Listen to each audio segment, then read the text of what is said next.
Simple ಆಗಿ ಹೇಳ್ಬೇಕಂದ್ರೆ ಈಗ ನಮ್ಮ ಮನೆಯಲ್ಲಿ ಯಾವ ತರ ಪಿಲ್ಲರ್ ಅಂತ ಇರ್ತೀವಲ್ಲ, ಮನೆಯಲ್ಲಿ ಪಿಲ್ಲರ್ ಸ್ಟ್ರೆಂತ್ ಇರುತ್ತಲ್ಲ, ಅದೇ ತರ ನಮ್ಮ ಬಾಡಿಯಲ್ಲಿ ಮೂಳೆ ಅನ್ನೋದು ನಮಗೊಂಥರ ಪಿಲ್ಲರ್ ಇದ್ದಾಗ. ಹೌದಾ?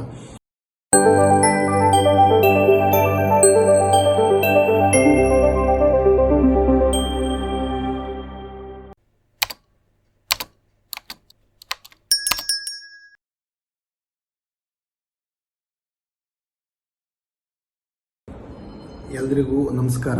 ಇವತ್ತು ನಾವು ಚರ್ಚೆ ಮಾಡುವಂಥ ವಿಷಯ ಆಸ್ಟಿಯೋಪೊರೋಸಿಸ್. ಈಗ ಆಸ್ಟಿಯೋಪೊರೋಸಿಸ್ ಅಂದರೆ ಏನು ಅಂದರೆ ಮೂಳೆ ವೀಕ್ ಆಗೋದು ಅಂತ ಅರ್ಥ, ಅಂದರೆ ಮೂಳೆ ಸವೆತ. ಆಯ್ತಾ?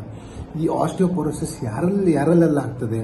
ಈಗ ಆಸ್ಟಿಯೋಪೊರೋಸಿಸ್ ಅಂತ ಬಂದಾಗ ಅದು ಸ್ಪೆಸಿಫಿಕ್ ಏಜಲ್ಲಿ ಆಗಬೇಕಂತ ಇಲ್ಲ. ಆಯ್ತಾ? ಅದು ನಿಮ್ಮ ಯಾವ ವಯಸ್ಸಲ್ಲಿ ಬೇಕಾದರೂ ಕಾಣಿಸ್ಕೊಳ್ಬೋದು. ಆಯ್ತಾ? ಅದರಲ್ಲಿ ಏನಪ್ಪ ಅಂತ ಹೇಳಿದ್ರೆ, ಈಗ ಸಾಮಾನ್ಯವಾಗಿ ಅದು ಈಗ ಒಂದು 50 ಇಯರ್ಸ್ ಆದಮೇಲೆ, 50 ವರ್ಷ ಆದಮೇಲೆ ಹೆಂಗಸರಲ್ಲಿ ಕಾಣಿಸ್ಕೊಳ್ಳೋ ಚಾನ್ಸಸ್ ಜಾಸ್ತಿ ಇರುತ್ತೆ. ಆಯ್ತಾ? ಮತ್ತೆ ಗಂಡಸರಲ್ಲಿ ಅಂತ ಬಂದಾಗ ಈಗ 55 ಇಯರ್ಸ್ ಆದಮೇಲೆ ಅವರಲ್ಲಿ ಈ ಥರ ಆಸ್ಟಿಯೋಪೊರೋಸಿಸ್ ಕಾಣಿಸ್ಕೊಳುತ್ತೆ. ಈಗ ಆಸ್ಟಿಯೋಪೊರೋಸಿಸ್ ನಾನು ಸಿಂಪಲ್ ಆಗಿ ಹೇಳ್ಬೇಕಂದ್ರೆ, ಈಗ ನಮ್ಮ ಮನೆಯಲ್ಲಿ ಯಾವ ಥರ ಪಿಲ್ಲರ್ ಅಂತ ಇರ್ತೀವಲ್ಲ, ಮನೆಯಲ್ಲಿ ಪಿಲ್ಲರ್ ಸ್ಟ್ರೆಂತ್ ಇರುತ್ತಲ್ಲ, ಅದೇ ಥರ ನಮ್ಮ ಬಾಡಿಯಲ್ಲಿ ಮೂಳೆ ಅನ್ನೋದು ನಮಗೊಂಥರ ಪಿಲ್ಲರ್ ಇದ್ದಾಗ. ಹೌದಾ? ಈ ಮೂಳೆ ಸವೆತ ಸ್ಟಾರ್ಟ್ ಆಯ್ತು ಅಂತ ಹೇಳಿದ್ರೆ ಏನಾಗುತ್ತಂದ್ರೆ, ನಮಗೆ ಅದರಿಂದ ಆಗೋ ಲಕ್ಷಣಗಳು ಏನಪ್ಪ ಅಂತ ಹೇಳಿದ್ರೆ, ಬೆನ್ನು ನೋವು ಸ್ಟಾರ್ಟ್ ಆಗುತ್ತೆ ಇಲ್ಲಿ, ಆಮೇಲೆ ಇಲ್ಲಿ ಸೊಂಟ ಹತ್ರ ಎಲ್ಲ ನೋವು ಸ್ಟಾರ್ಟ್ ಆಗುತ್ತೆ. ಆಯ್ತಾ? ಮತ್ತೆ ಅವರಿಗೆ ಏನೆಲ್ಲ normally routine day to day activities, ಅವರಿಗೆ ಕೆಲಸ ಎಲ್ಲ ಮಾಡ್ಲಿಕ್ಕೆ ಕಷ್ಟ ಆಗುತ್ತೆ. ತುಂಬಾ ಟಯರ್ಡ್ನೆಸ್ ಮತ್ತೆ ಬಾಡಿ ಎಲ್ಲ ಪೇನ್ ಆಗೋ ಚಾನ್ಸಸ್ ಇರುತ್ತೆ. ಆಯ್ತಾ? ಮತ್ತೆ ಈ ಮೂಳೆ ಸವಿತಿದೆ ಅಂತ ನಿಮಗೆ ಹೇಗೆ ಗೊತ್ತಾಗುತ್ತೆ ನೋಡಿ.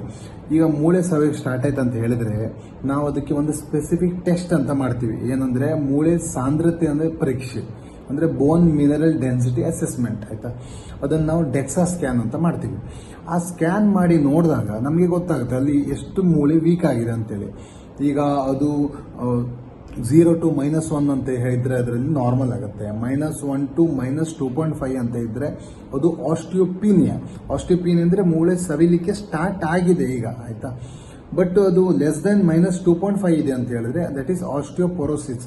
ಈಗ ಆಸ್ಟಿಯೋಪೊರೋಸಿಸ್ ಹೋಗಿದೆ ಅಂತ ಹೇಳಿದ್ರೆ ಅವರಿಗೆ ಮೂಳೆ ಫ್ರಾಕ್ಚರ್ ಆಗೋ ಚಾನ್ಸಸ್ ಜಾಸ್ತಿ ಇರುತ್ತೆ. ಒಂದು ಸ್ವಲ್ಪ ಬಿದ್ದರೂ ಸಾಕು. ಈಗ ನಾರ್ಮಲ್ ಪರ್ಸನ್ ಬೀಳೋದಕ್ಕೂ ಇವ್ರು ಬೀಳೋದಕ್ಕೂ ಡಿಫರೆನ್ಸ್ ಆಗುತ್ತೆ.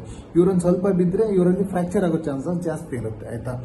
ಮತ್ತೆ ಜನಗಳು ಕೇಳ್ತಾರೆ, ಸರ್ ಈ ತರ ಆಸ್ಟಿಯೋಪೊರೋಸಿಸ್ ಆಗದಿದ್ದಾಗ ನಾವು ಹೆಂಗ್ ಕಾಪಾಡ್ಕೊಳ್ಬೇಕು ನಮ್ಮ ದೇಹನ, ಅಥವಾ ಒಂದ್ ವೇಳೆ ಆ ತರ ಆಸ್ಟಿಯೋಪೊರೋಸಿಸ್ ಆದ್ರೆ ಅದನ್ನ ನಾವು ಹೆಂಗ್ ಮ್ಯಾನೇಜ್ ಮಾಡಬೇಕು ನೋಡಿ.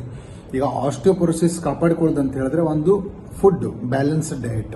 ಈಗ ನಿಮ್ಮ ಫುಡ್ ಅಲ್ಲಿ ಏನು ಹಣ್ಣು ಹಂಪಲುಗಳು ಇರಬೇಕು, ಮತ್ತೆ ಈಗ ತರಕಾರಿಗಳು ಇರಬೇಕು, ಮತ್ತೆ nuts, ground nut, cashew nut ಇರುತ್ತಲ್ಲ ಅದೆಲ್ಲ, ಮತ್ತೆ ಬೇಳೆಕಾಳುಗಳು ಎಲ್ಲ ತಿನ್ಬೇಕು. ಆಯ್ತಾ? ಅದ್ರ ಜೊತೆಗೆ ಫಿಶ್, ಮೀನು, ಮಾಂಸ, ಇದರಿಂದೆಲ್ಲ ಸಪ್ಲಿಮೆಂಟ್ ಸಿಗುತ್ತೆ. ಆಯ್ತಾ?